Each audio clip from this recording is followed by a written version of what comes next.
Muito boa noite, sejam muito bem-vindos para essa live de quarta-feira de perguntas e respostas que muitas pessoas pediram para que retornasse. Então a gente está aqui novamente, né?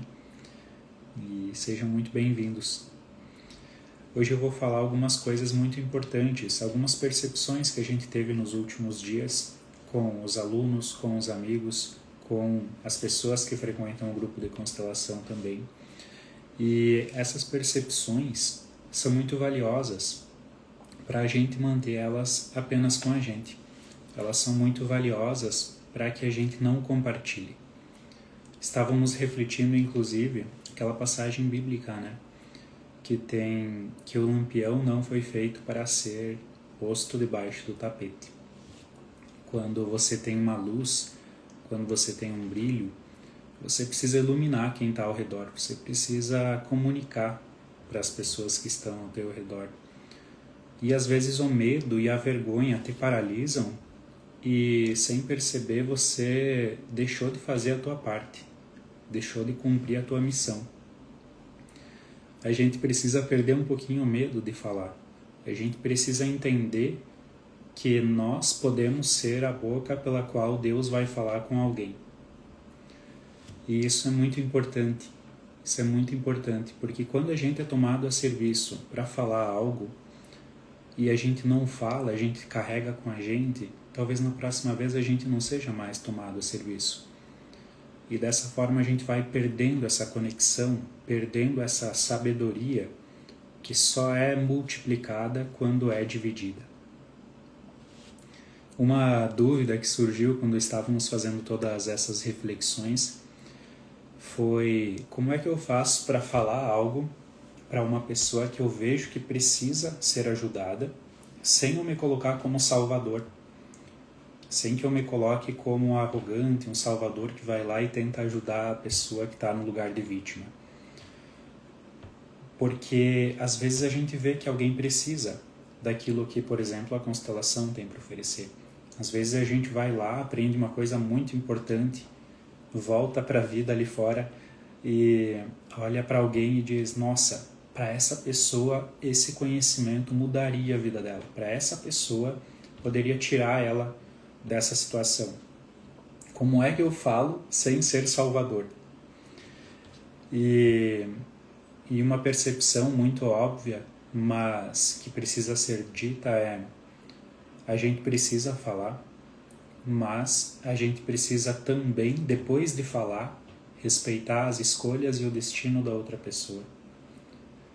O salvador, a postura de salvador, que é a ser esponja, né? Puxar a dor do outro para si, não ajuda. Mas comunicar ao outro o caminho vai fazer bem para vocês dois. Vocês fazem um bem enorme a si por fazer um bem a outra pessoa. Quando você ajuda alguém, você está se ajudando também de certa forma, né? Em comunhão com o todo. Então, para que a gente não seja salvador, a gente comunica, a gente se permite ser tomado a serviço e ser a voz de Deus naquele momento, talvez. E aí, depois disso, você se retira respeitando o destino da outra pessoa. Então, essa postura é muito importante.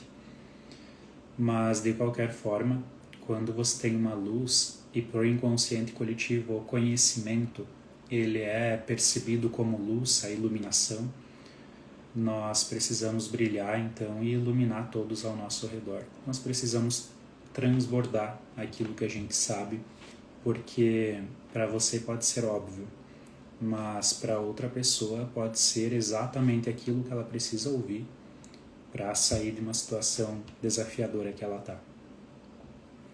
Muitas vezes a gente deixa de postar, e eu falo isso me colocando junto, alguma frase, alguma percepção, algum vídeo, muitas vezes porque a gente acha que é simples, ou que a gente já falou, ou que a gente coloca algum defeito em si mesmos. Mas quando a gente se cobra dessa forma, a gente está sendo um pouquinho arrogante, porque o olhar está sobre nós. Se eu estou realmente preocupado em ajudar, eu não vou precisar que tudo esteja perfeito, que o cenário esteja perfeito para começar uma live, por exemplo. Porque talvez aquilo que eu vou falar na live vá tocar o coração de alguém. Se eu então estou realmente olhando para essa pessoa, eu não vou ficar tão preocupado comigo mesmo. E o curioso é que isso me deixa mais seguro e faz eu entregar ainda mais. Como é que está chegando em vocês aí esse conteúdo? Porque eu comecei a falar e não parei, né? Sejam bem-vindos então quem vai chegando. Fiquem à vontade para fazer perguntas, tá? Essa é uma live bem espontânea, surpresa, não planejada. Então fiquem à vontade para fazer perguntas. A Suzy perguntou, fala um pouquinho sobre a função que o pai e a mãe têm na nossa vida. Os pais têm funções distintas e eu só vou abrir um parênteses antes de continuar essa resposta.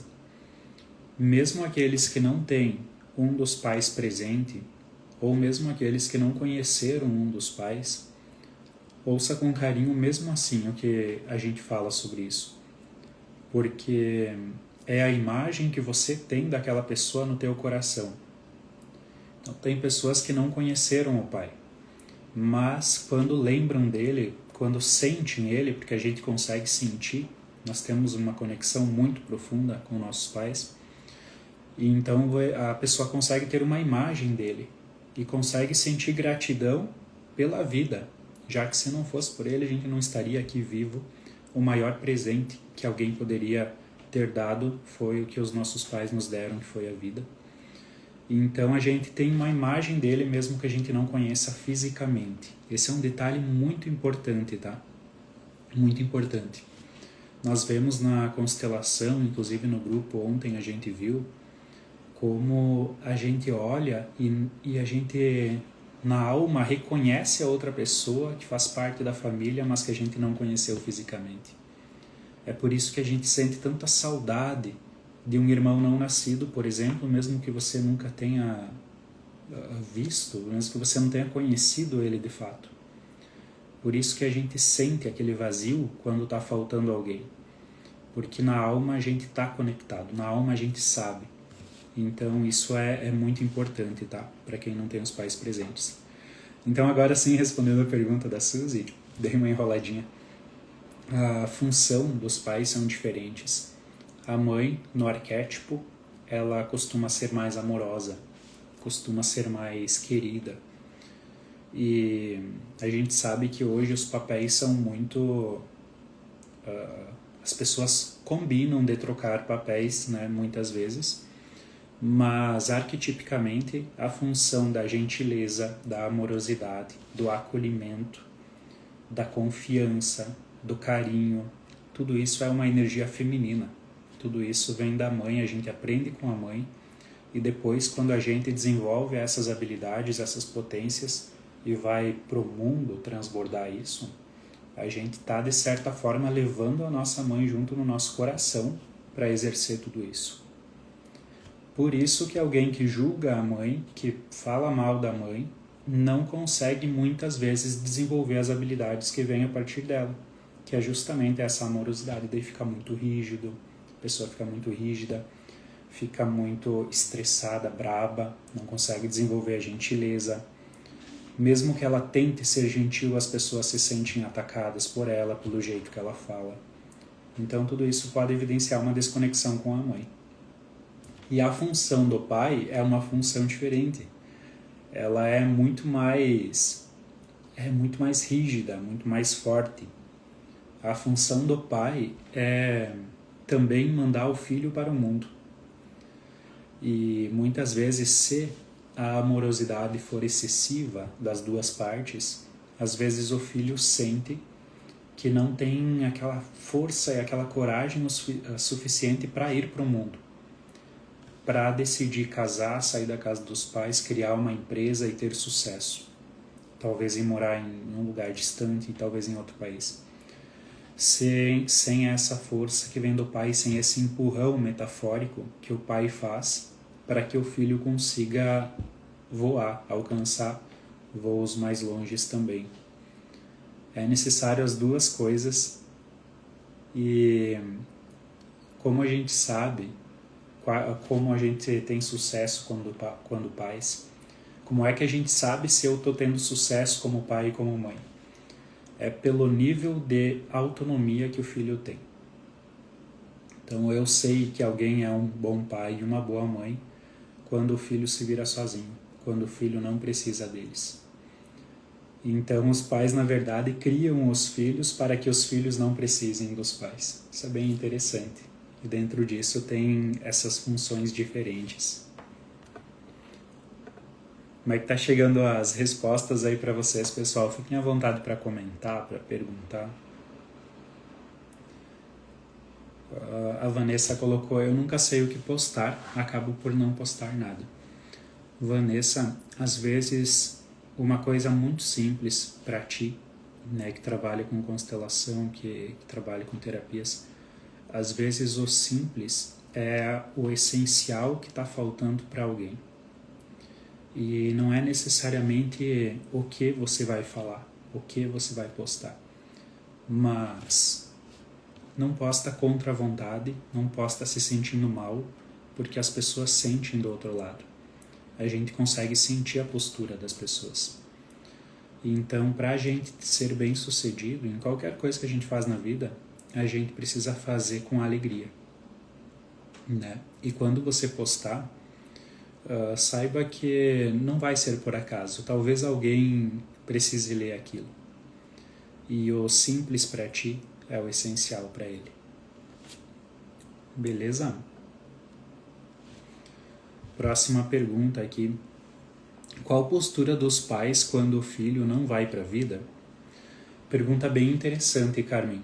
A maioria dos pais, quando o filho não vai para a vida, muitas vezes até quer fazer mais por ele. O que será que eu não fiz para que ele não fosse para a vida? Muitos pais se culpam também. E essa não é uma boa solução, né? Os pais, na verdade, quando fazem menos pelo filho, ele tende a entender que ele precisa se virar mais e ir para a vida. Então, muitas vezes, a gente ajuda mais os filhos quando a gente não faz muitas coisas por ele. Eu conheço muitos casos de filhos que se endividam, que batem o carro, que depois batem o carro de novo, e aí os pais vão lá, consertam, ajudam, pagam a conta, e aí depois se endivida de novo e os pais têm que se estressar de novo. E fica nesse looping, porque enquanto tem alguém que assuma a responsabilidade pela vida dele, ele ainda continua criança. Então, se ele comete um erro, por exemplo, não pagou uma conta, se endividou, ele precisa aprender a consequência do erro.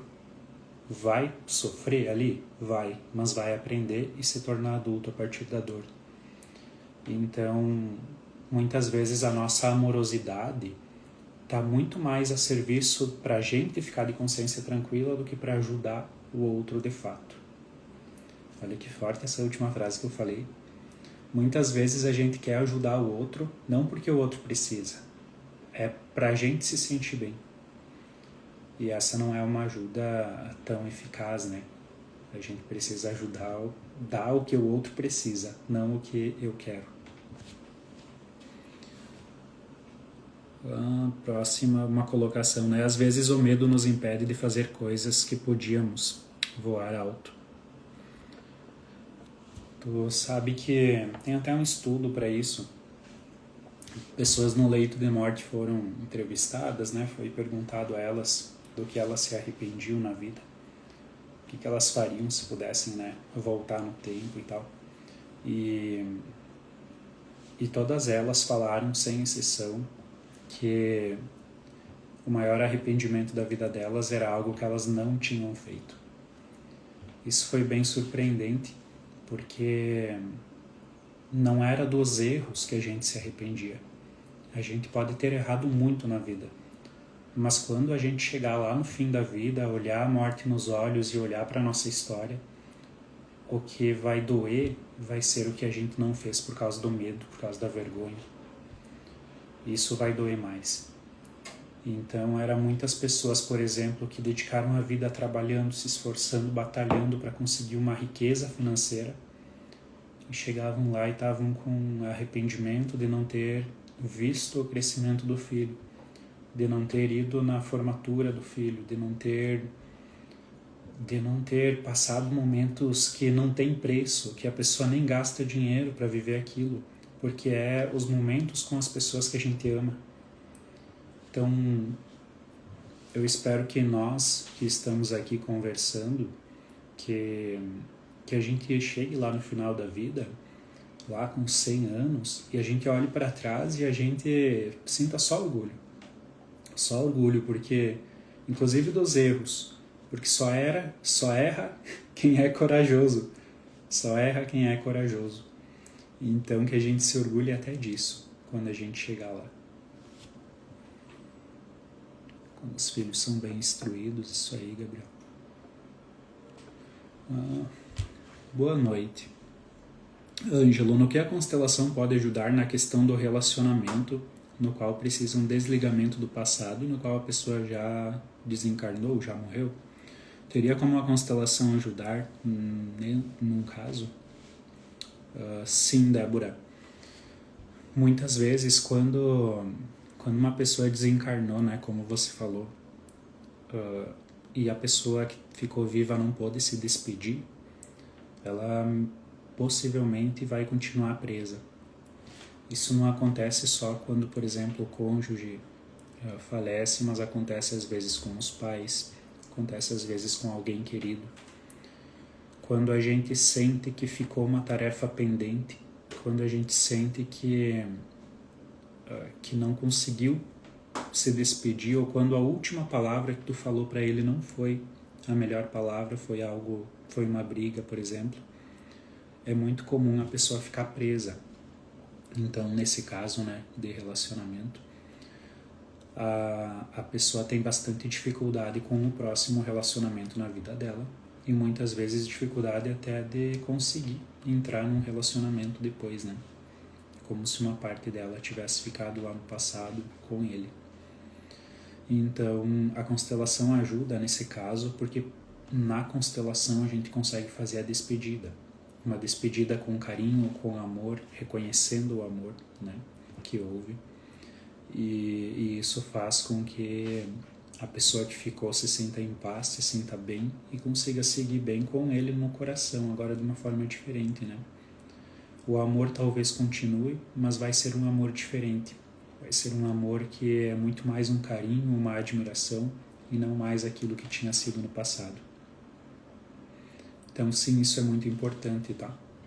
Muito importante mesmo. Um abraço na constelação, às vezes, de uma pessoa que já não está mais aqui, tem um efeito curativo enorme. Mais até do que a gente imagina, talvez. Ontem mesmo a gente fez isso, né? Mas aí, no caso, as duas pessoas estavam vivas.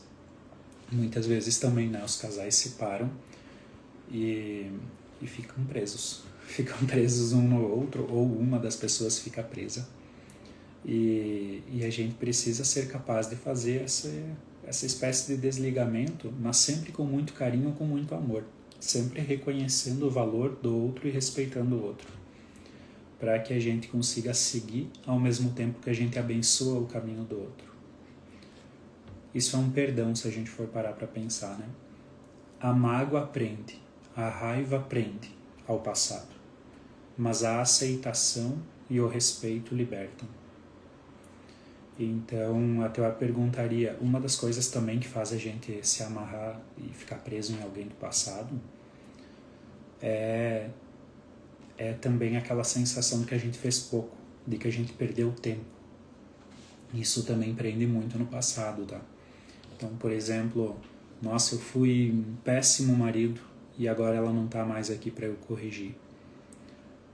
Você precisa aceitar isso, olhar com carinho para você mesmo também, né? Não ficar na culpa e dizer: a única coisa que eu posso fazer agora é fazer algo de bom para as pessoas, para a vida, levando essa pessoa junto no coração.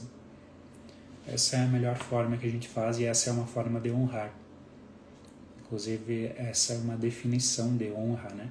A gente honra quando leva a pessoa no coração e faz diferente do que ela fez, mas a gente faz de um jeito mais leve em homenagem a ela, com gratidão a ela. Beleza? Respondido, Débora. Vamos ver se tem mais perguntas. Tem. Não tem. Se vocês tiverem mais perguntas, podem dizer, tá? Teve uma pessoa que me falou, que me perguntou recentemente para que eu falasse alguma coisa sobre doenças, sobre sintomas também, né? E eu quero trazer alguma coisa sobre esse assunto também aqui nessa live. Assuntos meio aleatórios, né? De perguntas e respostas hoje. Porque muitas pessoas, inclusive eu falei isso no último grupo de constelação, não estão prontas para viver com saúde porque elas não querem pagar o preço para ter saúde. E eu não vou trazer uma resposta clichê no sentido de fazer exercício e boa alimentação, todo mundo sabe disso. A maioria não faz, mas todo mundo sabe. Agora, o real preço que a gente tem que pagar para conseguir uma cura é a gente abrir mão de falar sobre a doença. Enquanto a gente fala sobre o passado não morreu. A gente invoca o passado ao falar dele. A gente cria as nossas repetições de padrão porque a gente invoca o passado, porque a gente reclama, porque a gente ainda briga com a realidade. Então a gente precisa ser capaz de pagar esse preço, que é eu não vou poder reclamar mais nenhuma vez. Algumas pessoas, mesmo depois da cura, continuam falando da doença do passado. Essas pessoas não se curaram de verdade. Na alma ainda não. Senão elas não falariam mais das doenças do passado. Senão elas não se vitimizariam mais. E o vitimismo nos aproxima da morte, né? A gratidão nos aproxima da vida. Então fica essa dica também, né? Que a gente tem um preço a pagar. A gente não pode falar mal das pessoas, não pode falar mal das pessoas do nosso passado, que ajudaram a moldar quem você é hoje, seja pelo amor ou seja pela dor. Você precisa ter carinho por cada uma dessas pessoas, porque você é o que é graças a cada pessoa que cruzou o teu caminho e deixou uma marca no teu coração. Combinado? Vamos lá, ver que chegou perguntas. Ângelo, minha filha cometeu suicídio e nós brigamos antes disso e não consegui me despedir. Já fiz vários movimentos em relação a isso, mas sinto que falta algo. O ideal mesmo para ti seria você ver como ela está e se sente. A gente faz isso na constelação, que é a gente sair da própria dor. Você está numa dor, né? Você sair da própria dor e olhar para ela. Todas as vezes que a gente viu no campo da constelação, também nos estudos de filosofia, nos estudos de espiritualidade, de psicologia, etc., a gente percebe que é como se houvesse um perdão quando a gente passa para o outro lado. É como se não fizesse sentido as brigas, as disputas que ficaram para trás. A gente precisa ver isso com os próprios olhos, por isso a constelação em grupo, na verdade, seria tão importante, para você ver no olhar dela como para ela tá tudo bem, como para ela tá em paz, porque no teu coração você ama ela, independente do que tu falou para ela, e ela sente e vai sentir cada vez mais o que tem no teu coração. Espero ter ajudado, ter respondido a tua pergunta, né? Falando de uma maneira muito rápida sobre isso, claro, né? Para falar com todo o respeito que esse tema merece, a gente teria que dedicar mais tempo, né? Então eu vou continuar lendo a próxima pergunta. Quando num relacionamento de casal, não se sente visto. Agora entendi. Quando no relacionamento do casal não se sente visto, provavelmente um dos dois, ou os dois, estão numa imagem interna, projeção, como diria Jung, da psicanálise. E projeção é quando a gente viveu uma situação no passado, não superou, às vezes por mágoa, às vezes um trauma, às vezes por dor, às vezes porque fica falando do passado. E a gente vai para o futuro, a gente tenta ir para o futuro com essa imagem, com essa dor mal resolvida, com esse ciclo em aberto. Então, quando você chegar lá com o teu relacionamento, com essa dor, ele pode se sentir não visto. Porque você está olhando para uma dor ali no teu coração internamente. Então, se a gente colocasse numa constelação e os dois do casal se olharem, beleza, eles estão se olhando. Então, eles estão vendo um ao outro. E quando o casal vê um ao outro, eles seguem bem. Mas muitas constelações a gente coloca as duas pessoas do casal e uma delas está olhando para baixo. Se a outra está olhando para ela, ela começa a se sentir não vista. Curioso é que muitas vezes os dois estão olhando para baixo, cada um para sua dor. E aí o casal não se encontra, fica aquele relacionamento distante, que inclusive fica em perigo, né? Então eu diria para olhar, ver se a gente não está projetando a nossa dor também ali no relacionamento de casal, se a gente não está olhando muito para a nossa dor. E também projetando as dores no sentido de minha mãe sofria porque meu pai bebia, por exemplo.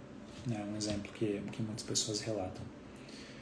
E aí quando você vai lá para o teu relacionamento de casal, seu marido se porta, nem que seja um pouquinho assim, parecido com o teu pai, você pega toda a tua dor do passado, traz para o presente e age como se ele tivesse feito uma coisa muito ruim.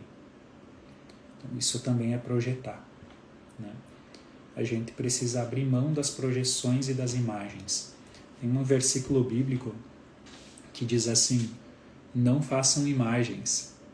E eu acho que não é só as imagens de barro, de gesso, né, da adoração, né, que se referia a esse texto bíblico, mas também não façam imagens no sentido de imagens internas. Olha para a realidade, olha para as pessoas como elas são, aceita as pessoas como elas são, sem desejo de mudar, de educar o outro. A gente passa a vida inteira tentando evoluir a nós mesmos e mal consegue.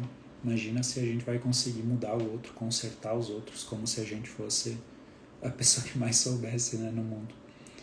Então a gente olha para a realidade, aceita e segue a vida. A gente não fica olhando para o passado e para as imagens. Beleza?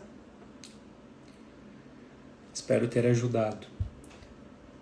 Débora colocou mais que respondido. Gratidão e só por um curso aqui em Santa Maria.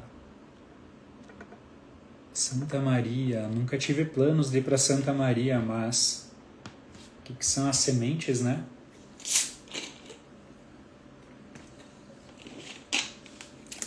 Vamos lá para a próxima pergunta. A Marília colocou uma percepção, né? Uma carinha de ficha caindo. A gente cria a repetição de padrão quando invoca o passado. Realmente. E quantas pessoas estão invocando o passado, né? Invocando o passado agora para o futuro. E repetindo. Muitas pessoas no relacionamento de casal passam a mesmíssima coisa. 2, 3 vezes, às vezes.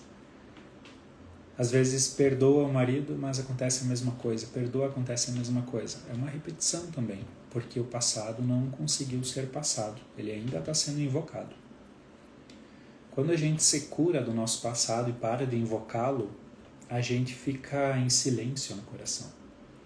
E a gente começa a atrair coisas diferentes e mais leves pela nossa vibração. a gente encontra uma serenidade diferente. E essa serenidade atrai coisas boas. Baita percepção, né? Vamos ver se tem mais algum. Prefeito ajudou. Acabaram as perguntas? Se alguém tiver mais alguma pergunta, fique à vontade para falar, tá? E sobre relacionamento de casal, também é importante dizer que como é necessário que a gente veja o outro, que a gente olhe o outro nos olhos para ver o outro como ele é. O significado da palavra amor significa eu vejo você e aceito você como você é. Então, se eu desejo mudar o outro, eu estou fracassando na minha tarefa, que é amar. Se eu estou tentando educar o cônjuge como se ele precisasse aprender como ser homem, eu estou fracassando na tarefa mais simples e mais essencial, que é simplesmente amar. Se eu quero educar a esposa para que ela seja feminina, poxa, tu não é capaz de amar ela sendo quem ela é, como ela é, com os defeitos que tem, com as qualidades que tem. Aceitar, então, essas pessoas, quem está conosco, o próximo, olhar e de fato a gente conseguir amar mais as pessoas, que é não tentar mudá-las. E eu diria até mais, se a gente atrai uma pessoa que tem um comportamento desafiador, se incomoda a gente é porque aquilo está em nós, aquilo está ressoando, talvez com o meu vitimismo, com o meu passado, com o meu sistema, mas está ressoando. Então eu preciso me responsabilizar. Por que eu estou atraindo sempre essa situação, vez após vez? Por que eu estou atraindo sempre o mesmo padrão de relacionamento, vez após vez? Por que eu estou atraindo o mesmo padrão de jogar o dinheiro fora depois que ele chega, vez após vez? E então a gente pode olhar para isso e tomar uma decisão. Qual que é a decisão? Eu aceito pagar o preço pela minha cura. Eu aceito o fato de que eu não vou mais poder falar do passado e dos problemas, que eu vou precisar que da minha boca só saiam bênçãos. Uma frase bíblica, né? Que da sua boca só saiam bênçãos. Então, se a gente reclama, se você reclama, você invoca o passado e você invoca mais daquilo, porque você está se recusando a aprender com aquilo. Veio mais uma pergunta agora da Vanucci. Ângelo, qual dinâmica está por trás dos padres e freiras na família? A resposta que eu vou dar aqui para essa pergunta, Vanucci, não vale para tudo, tá? Para todos os casos, vale para alguns. Em muitos casos, a gente sente que quando a família fez alguma coisa de errado, um pecado, surge quase uma necessidade de ter alguém religioso na família, como se essa pessoa pudesse trazer o perdão para os outros. Então é muito comum famílias onde tem um suicídio, por exemplo, depois de umas 2, 3 gerações está todo mundo querendo que tenha um padre, uma freira na família. Ou alguma família que tem alguma história meio pesada, assim, sabe, de alguém que perdeu a vida tragicamente, ou numa briga. Então é comum que depois queira, a família queira, a alma da família queira que tenha um religioso na família para compensar. É comum também as pessoas que sentem que precisam compulsivamente ajudar, né? Muitas vezes a pessoa está tentando compensar algo do sistema também.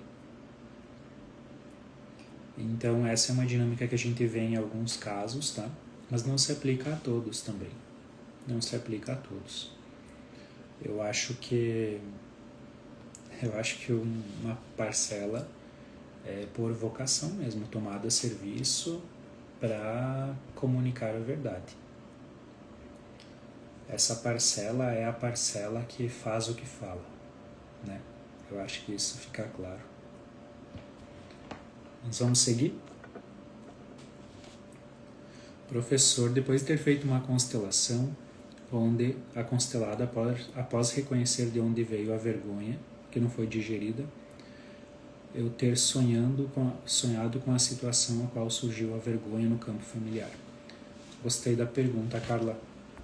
É normal a gente, depois de fazer uma constelação, a gente sonhar uma ou outra vez com aquele tema específico. Os sonhos são formas de que o inconsciente feche um ciclo que está em aberto. Então o sonho vai mudar essa imagem, né, no teu coração, vai finalizar o movimento que começou na constelação. Então é normal a gente sonhar, geralmente é uma vez só, mas pode acontecer de alguma pessoa sonhar 2 vezes, até 3 no máximo. Mas é o inconsciente fechando o ciclo. O sonho, então, é como se fosse uma despedida. A gente pode, então, depois que acorda, até botar a mão no coração e dizer, olha, foi uma despedida. Uma despedida de quem eu era, uma despedida da minha parte que se sentia tão envergonhada, uma despedida daquilo que foi até aqui, então agora eu fico livre para fazer diferente. O sonho tem essa função. Esse é um tema que tem aparecido muito nos últimos dias, né? Pessoas vindo constelar e relatando que tem o mesmo sonho, noite após noite. E isso não é normal, né? Aí quando a pessoa sonha o mesmo sonho muitas vezes, independente de ser pesadelo ou sonho, é porque o inconsciente está tentando fechar o ciclo, mas não está conseguindo. Por isso que tem que sonhar de novo, e de novo, e de novo. Então tem algum ciclo em aberto que precisa ser fechado, para que a gente possa seguir em frente quando o sonho se repete. Respondi, Carla? Próxima pergunta, então. Janete. Ângelo, o que fazer quando sentimos que estamos perdendo nossa intuição e percepção? Gostei da pergunta.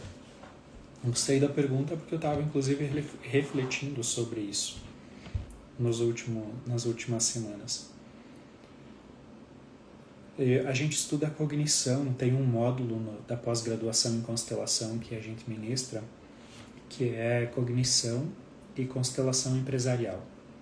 E nesse módulo específico, falando sobre cognição, a gente percebe que quando você cumpre todas as tarefas que a vida, que Deus coloca no teu caminho, a vida vai te dando mais capacidade, mais inteligência, mais intuição, mais percepção, para que você possa, de uma maneira ainda mais fácil, nos próximos desafios, passar e continuar servindo a vida através disso.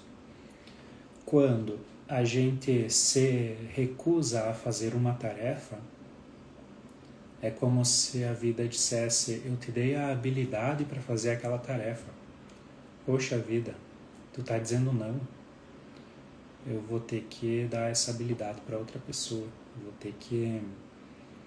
ter que substituir você por outra pessoa. E então outra pessoa que às vezes nem tem o mesmo nível de intuição, percepção ou inteligência, vai estar fazendo uma tarefa que você, sendo mais inteligente, mais intuitiva, se recusou a fazer. Isso fez sentido? Então é possível sim a gente perder a nossa habilidade de se conectar com a intuição e com a percepção. Outra coisa que faz a gente ir perdendo essa habilidade é quando a gente não ouve mais o coração.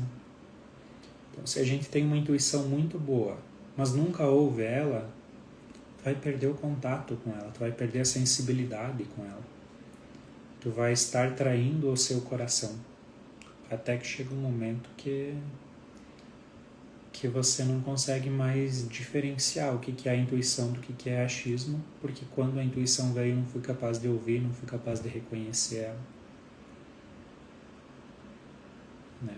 Então é importante a gente seguir o nosso coração, estar atento ao nosso coração. É importante também dentro disso, quando você quer dizer não, diga não. Não diga sim, aquele sim meio na dúvida, sabe? Vou dizer sim para não magoar o outro. Tá, mas onde é que está a verdade? Onde é que está a essência quando eu faço isso? Fiquei com medo de magoar o outro, daí eu falei sim querendo dizer não. E como é que fica a percepção interna? O teu coração não sabe mais diferenciar. Tem que estar bem claro o que é sim e o que é não. E eu preciso então ser capaz de comunicar quando eu tiver claro. Com a intuição segue a mesma lógica, né? A gente precisa ouvir ela quando ela vem. E quanto mais a gente ouve, mais ela pode se potencializar também. A gente pode se reconectar? Pode sim, tá? A gente não perde de fato a habilidade, a gente só abre mão dela, mas a gente pode recuperar. É igual a gente recuperar a alegria após um trauma, sabe? Tem umas pessoas que chegam pra mim e dizem assim: Ângelo, eu era feliz, eu era uma pessoa alegre, eu era uma pessoa faceira. Aconteceu aquele trauma, aconteceu aquela perda, eu nunca mais fui a mesma pessoa. O que a gente precisa fazer então, através de uma constelação, através do conhecimento, da compreensão? A gente precisa voltar ao momento para que você pegue de volta a alegria que você largou no chão por causa da dor. Então a gente volta para um instante antes do trauma, naquele momento onde a criança abriu mão da alegria. Você retoma a alegria em viver, você retoma a confiança que você perdeu por causa do trauma, e aí você volta para o presente. É quase como se fosse uma pequena viagem no tempo. E aí você volta para o presente e de novo, né, pode viver com aquela alegria que outrora havia sido perdida. Que lindo, agradecida. Carla colocou. Ângelo, o que fazer quando o passado machuca, mas não tem como esquecer? Pois aquilo machucou bastante. Quando a gente se magoa, quando a gente se machuca, a gente precisa ser capaz de admitir que na grande maioria dos casos, na grande maioria mesmo, a gente se iludiu. O português é maravilhoso, né? Não foi o outro que me iludiu, fui eu que me iludi. Talvez eu estivesse querendo do outro algo que ele não era capaz de me dar. Talvez eu quisesse que a pessoa fosse alguém que a pessoa não era. Então eu fiz uma imagem dessa pessoa. E quando essa pessoa não se mostrou igual à imagem, aí houve a mágoa, houve a espécie de traição, né? Então isso acontece muito. Então se responsabilizar pela nossa parte é parte importante do processo de cura. A gente não consegue se curar sem se autorresponsabilizar. Então eu me responsabilizo por ter atraído aquela pessoa porque eu tinha que aprender algo na minha vida. Eu me responsabilizo por atrair essa experiência porque a experiência estava moldando, me lapidando para que no futuro eu pudesse servir a vida com mais propósito. Então a gente pensa de uma maneira diferente, né, a respeito. E olhar com carinho para a pessoa que machucou. Isso faz a gente seguir em frente e conseguir esquecer com serenidade. Se a gente não for capaz ainda de olhar com carinho, a gente provavelmente continua preso. E se a pessoa fez um mal para ti, você também precisa abrir mão de que ela venha e te peça desculpa. Ou abrir mão de que ela venha e te recompense. Porque às vezes a pessoa faz algo que é ruim, que é mal, e uma parte nossa, bem infantil, fica esperando que a pessoa procure a gente de novo e agora faça algo de bom para equilibrar. A pessoa não vai fazer isso e a gente deveria desistir de esperar algo do passado. Olha que frase interessante. Desista de esperar algo do passado. A gente pode esperar, sim, algo bom do futuro, mas a gente não pode ficar esperando nada do passado. Tá? O passado já está consolidado e o passado já está morto. Então olhar para o passado seria olhar para a morte. Beleza? Faz sentido, muito obrigado, Janete colocou. Muito bem. Então, pessoal, como não tem mais perguntas, chegamos ao fim dessa live rápida, surpresa. Obrigado a todos que estiveram conosco. E antes da gente se despedir, antes da gente desligar, tem um convite para fazer. Nós vamos ter um grupo de constelação em Passo Fundo na segunda-feira, dia 7. Tá? Então, fica o convite a todos que são de Passo Fundo. Segunda-feira vamos ter um grupo. Estou divulgando agora, depois vou postar ali no grupo do WhatsApp também. E Sananduva, o pessoal estava pedindo um grupo lá em Sananduva, então a gente vai fazer um grupo lá em Sananduva, tá? No dia 14 de abril. Então quem é ali de São José do Ouro, das redondezas aí, que queira estar em Sananduva no dia 14, fica o convite também. E Passo Fundo é agora dia 7, segunda-feira ali já na semana que vem. Vai ser muito bom ver vocês pessoalmente, mesmo que você vá para assistir a constelação, quem ainda não pôde assistir, é bem interessante, a gente consegue ver de uma maneira diferente para muita coisa, então fica esse convite. Também estou atendendo de maneira individual, né? Algumas pessoas não sabem que eu atendo de maneira individual, faço constelação individual porque eu não divulgo, né? Eu divulgo mais a constelação em grupo. Então também tem a constelação individual, né, caso você precise. E semana que vem, último recadinho, vamos abrir as inscrições para mais alunos do curso, para o curso de constelação. O curso de constelação nesse estágio ele é tanto para quem quer fazer para si, para a sua vida, quanto para quem quer fazer para depois trabalhar com isso. Então, semana que vem eu vou estar aí divulgando as informações no Instagram. Fiquem olhando, porque os cursos realmente são imperdíveis. É uma coisa assim surreal, de outro mundo, a energia e a profundidade que a gente chega dentro de um curso. Então, muito obrigado a vocês que estiveram presentes. Espero que as respostas de hoje tenham ajudado, tocado o coração de vocês e feito da vida de vocês um pouquinho melhor graças a isso. Até daqui uns dias. Boa noite.